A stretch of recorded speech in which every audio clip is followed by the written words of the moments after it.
केलोमच्या केसमध्ये पोलिसांनी अतिशय प्रोफेशनली इन्व्हेस्टिगेशन केलं आणि आपले पब्लिक प्रॉसिक्युटर योग्य केस त्या ठिकाणी मांडू शकले।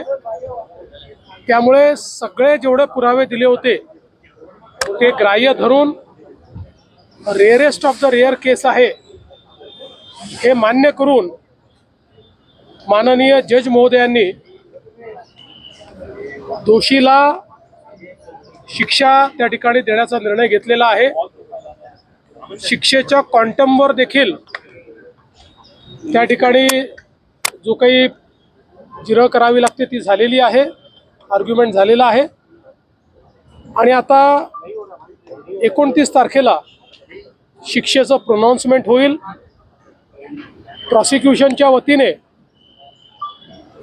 प्रूव्ड बियॉन्ड डाऊट अशा पद्धतीनं केस प्रूव्ह झालेली असल्यामुळे त्या नराधमाला मृत्यूदंडाचीच शिक्षा द्यावी अशी मागणी करण्यात आलेली आहे। आम्हाला पूर्ण विश्वास आहे की ही मागणी कोर्ट मान्य करेल, पण मी विशेष आभार माननीय न्यायालयाचे मानणार आहे, कारण एकदा चार्जशीट दाखल झाल्यानंतर केस किती काळात संपवायची हे न्यायालयाच्या हातामध्ये असतं आणि या प्रकरणी न्यायालयाने सुट्टीच्या काळातही ही केस चालवलेली आहे।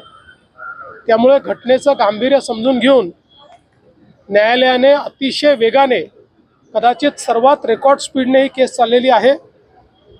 ही केस एक बेंचमार्क मानून यापुढे देखील दुर्दैवाने जर एखादा प्रकार घडला तर त्याच्यामध्ये तात्काळ न्याय मिळू शकतो अशा पद्धतीनं या केसचं उदाहरण आता सेट होणार आहे आणि म्हणून मी माननीय न्यायालयाचेही आभार मानतो। आता एकदा न्यायालयाने शिक्षेचा क्वांटम ठरवला की या संदर्भात मग सविस्तर अशा पद्धतीनं प्रतिक्रिया देता येईल। सर, लोहगडावरचं जे प्रकरण पाहिलं की मुलींना होणाऱ्या नवऱ्याचं आहे ढकलून फोन केला, समाजामध्ये अशा ज्या घटना वाढत आहेत, लग्नाला विरोध होत आहे किंवा प्रेम प्रकरण जे आहेत, काय नक्की आवाहन असणार आहे राज्याचे गृहमंत्री म्हणून? अशा घटना सातत्याने होतात। ही अतिशय धक्कादायक अशा प्रकारची घटना आहे, अनाकलनीय अशा प्रकारची घटना आहे। खरं म्हणजे कुठेतरी समाज म्हणून आपल्याला विचार करण्याची आवश्यकता आहे की शिकल्या सवरलेल्या चांगल्या घरच्या मुला मुलींमध्ये अशा प्रकारची दुर्बुद्धी